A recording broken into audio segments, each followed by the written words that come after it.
of the microorganism.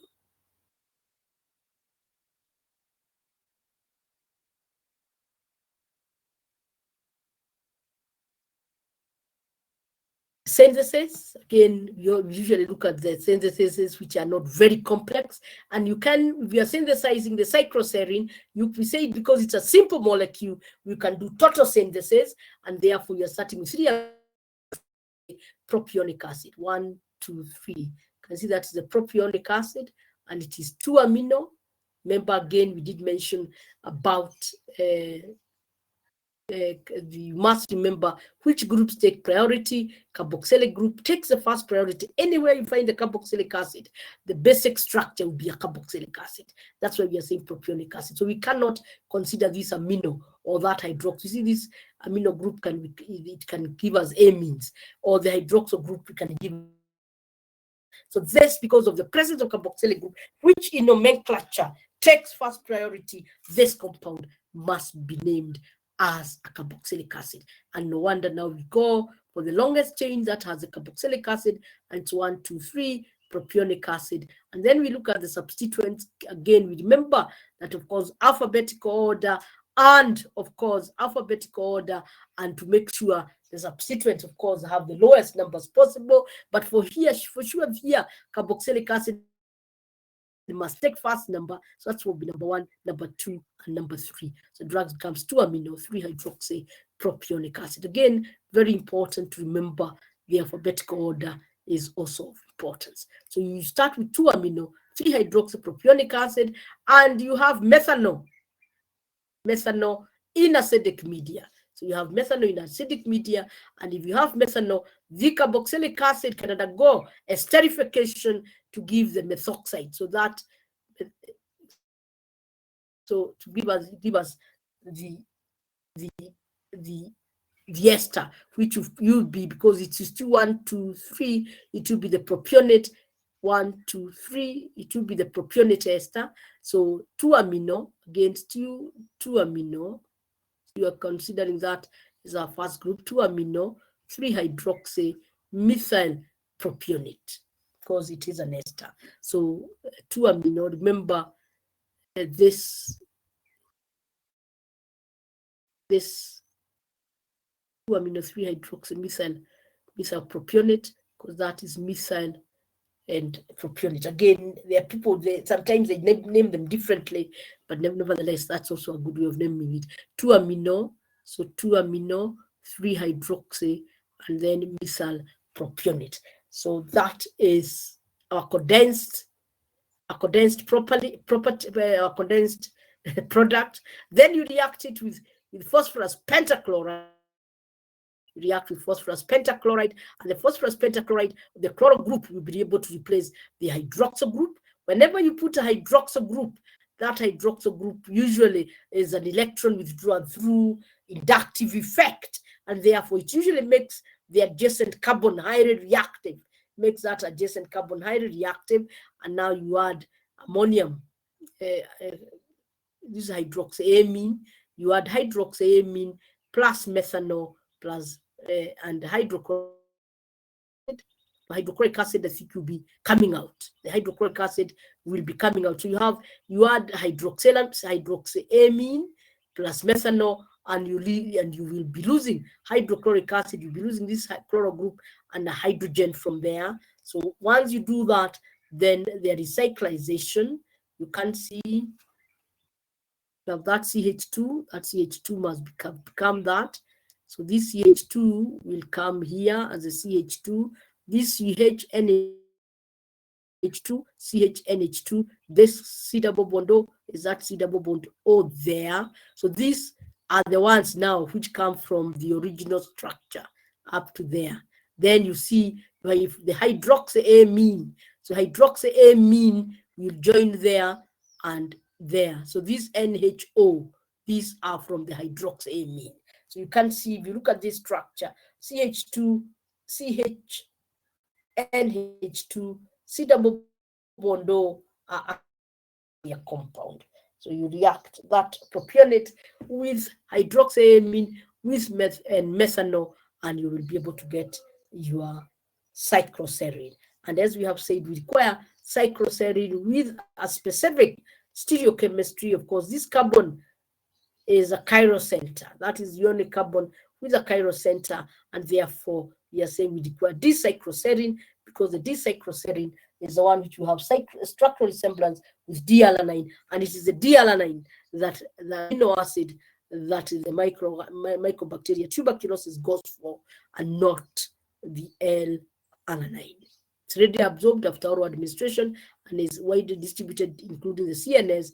It binds to the neuronal N-methyl D-aspartate receptor and affects the synthesis and metabolism of aminobutyric acid, leading to serious CNS effect. Once you do when you look at, I think it is the antidepressant, the antipsychotics, you will mention gamma aminobutyric acid. Gamma aminobutyric acid, especially the antipsychotics, it is a very important neurotransmitter, and therefore, and it binds. It has its own receptors, which are known as N-methyl D-aspartate receptors. Once you affect the metabolism of aminobutyric acid, so it binds the neuronal N-methyl D-aspartate receptor and affects it also affects the synthesis. So it binds to this receptor, and once it binds to this receptor, it will have an influence on the CNS activity. And once also it influences the metabolism of aminobutyric acid. As I have said, the aminobutyric acid is a very important neurotransmitter whose concentrations are supposed to be very controlled in the brain, just like when we talk about other neurotransmitters like acetylcholine, other neurotransmitters like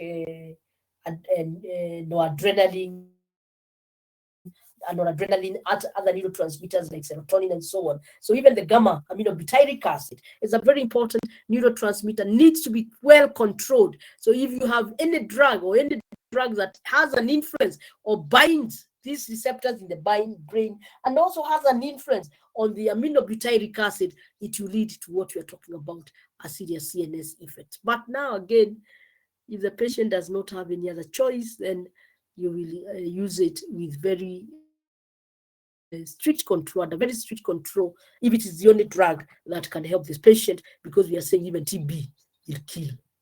So if you do not treat TB, you have a problem, because the patient will still die. And of course, before they die also, they will have spread the TB to quite a number of any close associates, and it can be of great danger. So that again is cycloserine, and I think that will be the last drug that we will study.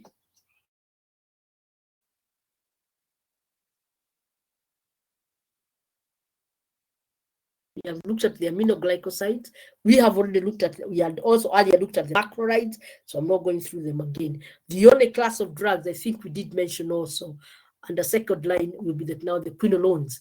So the other class of drugs we're going to look at is the quinolones, again used again in highly resistant TB as second line. We did mention norfloxacin is an important drug.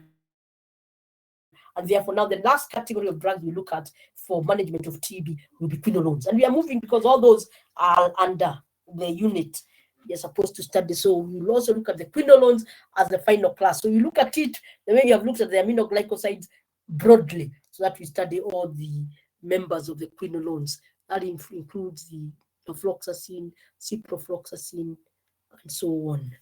So we are almost there. I didn't think I did not expect that this so long, but it has. But as I have said, now we are only remaining with the quinolones. Once we study the quinolones, then we are done with the antimycobacterial agents. Then from there now we look at the anti-leprosy, and those ones are not many, very few. Some of them we have already mentioned, very few new ones. So I think by next week we should finish on the TB and leprosy. And once we finish on TB and leprosy, we have also done aminoglycosides. The other bigger class, the big class we start looking at is the sulfonamide. So I think we are good to go. We should be able to finish. Any questions? When did you agree we do our cut? Oh, hello, Daktari, kindly explain the concept that the L-hydroxyaminobutyric acid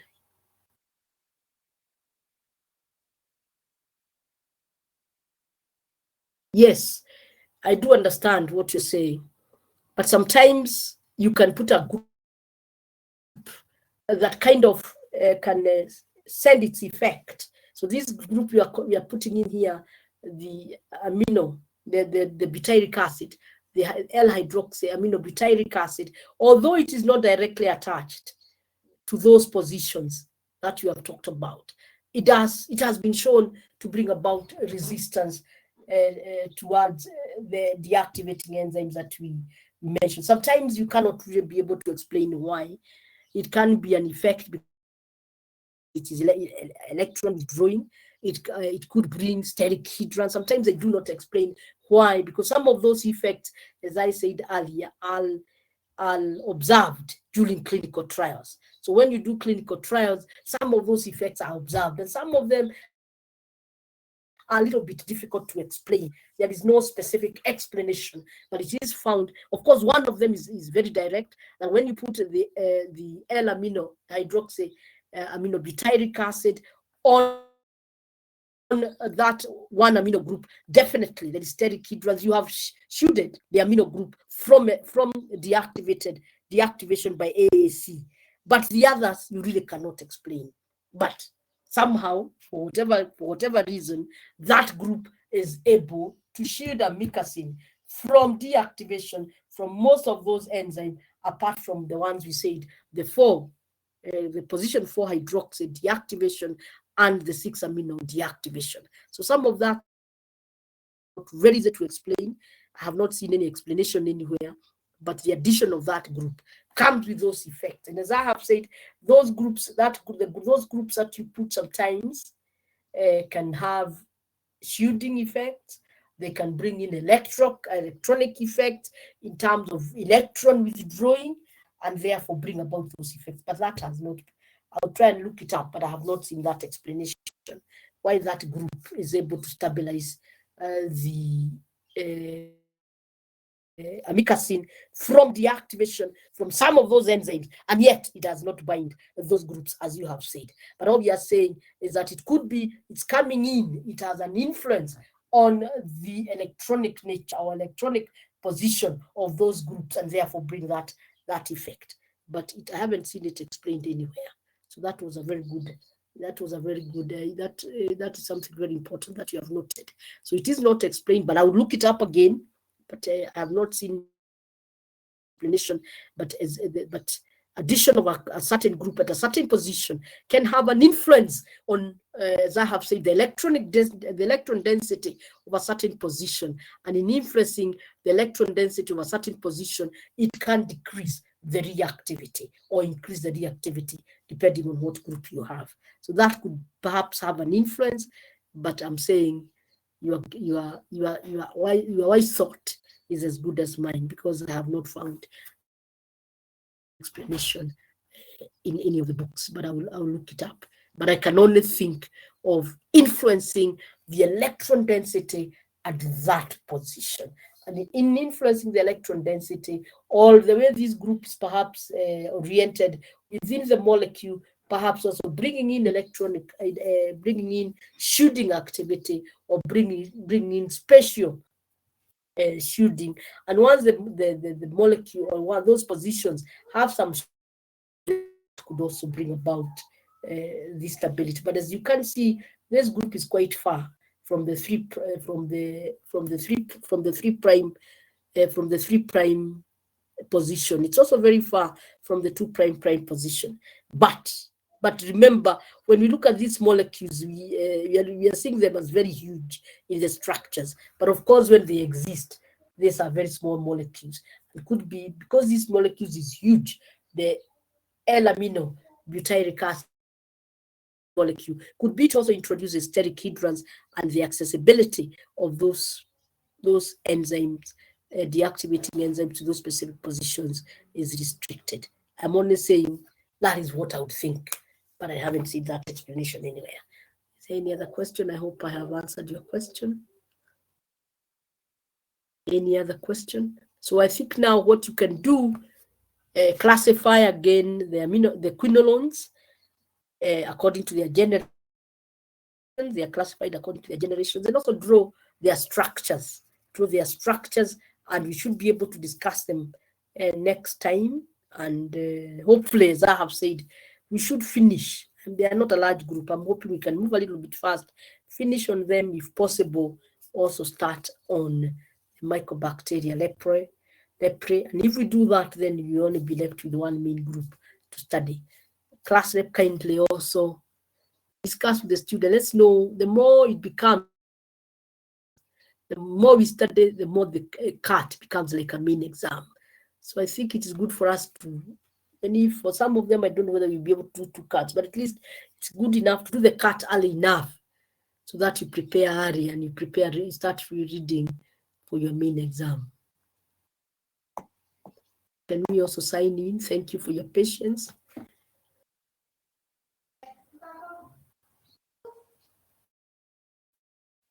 Isn't this, yeah, right.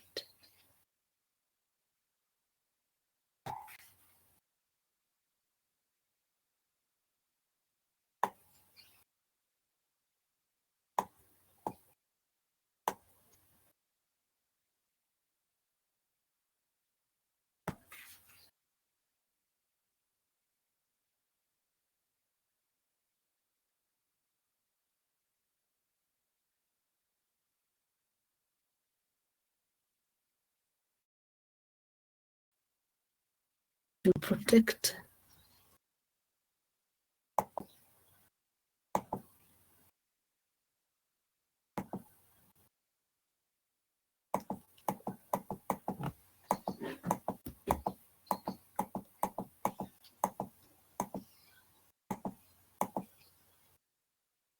amikacin, we said it will protect, it will definitely protect the 3 amino group because it's already there. But there will be a set of the amino group at position number 6 that we did mention. So it will be, when we looked at amikacin, we said the position 6, where was that?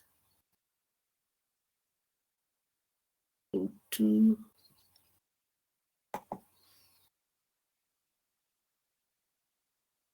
yes, we did mention it somewhere.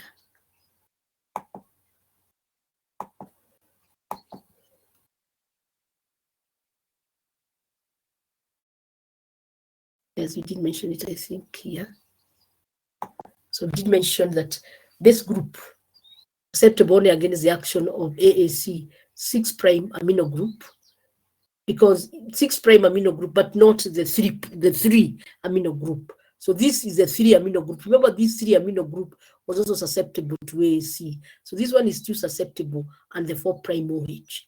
So this has been protected, which was susceptible in the kanamycin, because it's a position that the butyric acid group is joining, but this one is too susceptible. And what's the protection we are talking about? The 4' protection is there, the 2' protection is there, and we have also said the ANT4' that has been protected. So the 3', remember here we have 3' deactivation, 4' deactivation, 2' deactivation, and 4' deactivation. So we are saying in amikacin, the only deactivation that occurs is at 6' and also at 4'. All the others, including the 3', 2' and 4', and of course also the 1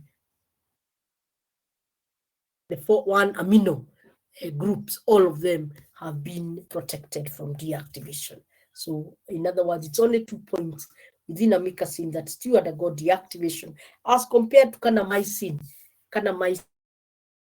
whereby, of course, the 2' the 2' of course has a hydroxyl group, so that one is already safe, and that's why we are saying the 6. That's why we are not mentioning the 2'.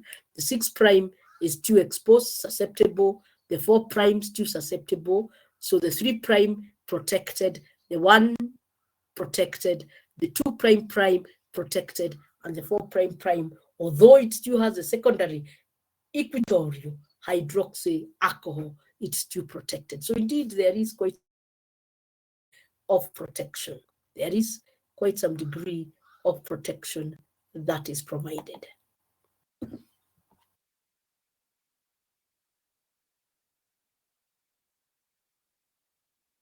Yes, this one, it does protect it. The one, the group at position 3, that one we have played because it is at position number 3. So that group cannot be acted on. But the 6' is what it does not protect, and the 4'. But Hello, Daktari. yes. Like today, that harbor is in position 1. It's not in position 3. Which one? The group, the bulk group, the it's in amino group. position 1, and you're saying it's protecting the amino. See, we say that ACC is deactivates at position 3, but it's at position 1. It's not at position. See, let me tell you, it does not really matter.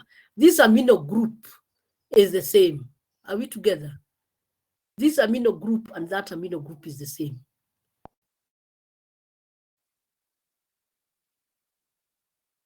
Or what are you saying? Like what I was saying, Yeah. we say that ACC works at position, like the acetylation. Yes. It's the amino group at position 3, yes. and the amino group in position 2' and yes. 6'. We say position 3. 3, Yes. 2' and 6'. And you're saying Yes. it's how is like, see, it's supposed to protect. How is it protecting the amino group and it's not in position 3? Or even if it's in position 1, it still protects. It's not in this position. ACC works at position 3. I want to believe it protects. I will again find out, but I want to believe it protects, because you can see we have not mentioned it. If it was not protecting that group, we would have mentioned it here. You see, we are saying it's susceptible only against the action of AAC 6' amino and ANT 4' hydroxyl group. Are we together? These are the only groups that are susceptible, yeah? Are we together? Yes. We are together, yeah? Yeah. Yes, yes. If it has if this AAC 6' and 4' OH are the only ones which are susceptible, which other groups were susceptible within the kanamycin? We had also an amino group within the deoxystreptamine. Yeah. Group within the deoxystreptamine. Okay, let's say it's position number 3, but that means it has also been protected, because if it was not protected, we would have also included it here. Are we together? Okay. Yeah. If it had not been protected, we would have included it, because the amino group, one of the amino group within the streptom, within the amino inositol is also susceptible, but we have not mentioned it. That means that amino group is also protected by addition of this group, because you can imagine this group is huge. It will definitely, most probably, I doubt it can also, this, when you talk about this bond, you see the sigma bond. This sigma bond is usually it's non-rigid. So this group can occupy different positions. You see, we say that the groups rotate around sigma bonds, yeah? So here we are putting it straight this way for purposes of drawing the structure. But it can keep rotating, and it can occupy positions whereby it will be able to protect that group. Otherwise, for sure, we'd have mentioned that the 3' amino group is also susceptible. Yes, so it has also protected that group. Again, we are saying we might not really, I will check whether some of these even nobody is able to understand the explanation, but nobody will ask for what we have not been explained to. Nobody will ask you to explain it, but I would expect the fact that this group being joined with a sigma bond, so there is no rigidity in sigma bonds, and this group can keep rotating, and therefore being a bulk group compared, being a bulky group, it can't place itself in a position whereby it can't be able, you're talking about if the enzyme has to come in, there must be accessibility. So whenever you put a bulky group, that bulky group can act as a shield. But what I'm saying is, some of those explanations, we are only using the chemistry we know, but it has not been detailed anywhere how the protection occurs. So I would expect that position is protected, the 4' position is protected, and so that the 4' position, the 3' position is protected. The 4' and 6' positions are susceptible. Within ring 3, we also have the 2' position, and we have the 4' position, which we have not mentioned as susceptible. So there must also be protection. Yes, so that gives the amikacin much, much more activity compared to either kanamycin or some of the other drugs. All right, but it's good to note those. Anybody can make a mistake, and it's good for us to be able to clarify some of those points. Thank you so much. You're very welcome. So class rep, please organize with the class. I still need to know when we can do our first cuts, both in non-steroidal anti-inflammatories and also in the antibiotics too, and also in the non-steroidal anti-inflammatories. I think with that, I need to finish off. I need to organize myself. I'm coming to the campus because I have a student who requires some remarking. So with that, I hope you are reading, continue preparing yourselves. All will be well. Thank you.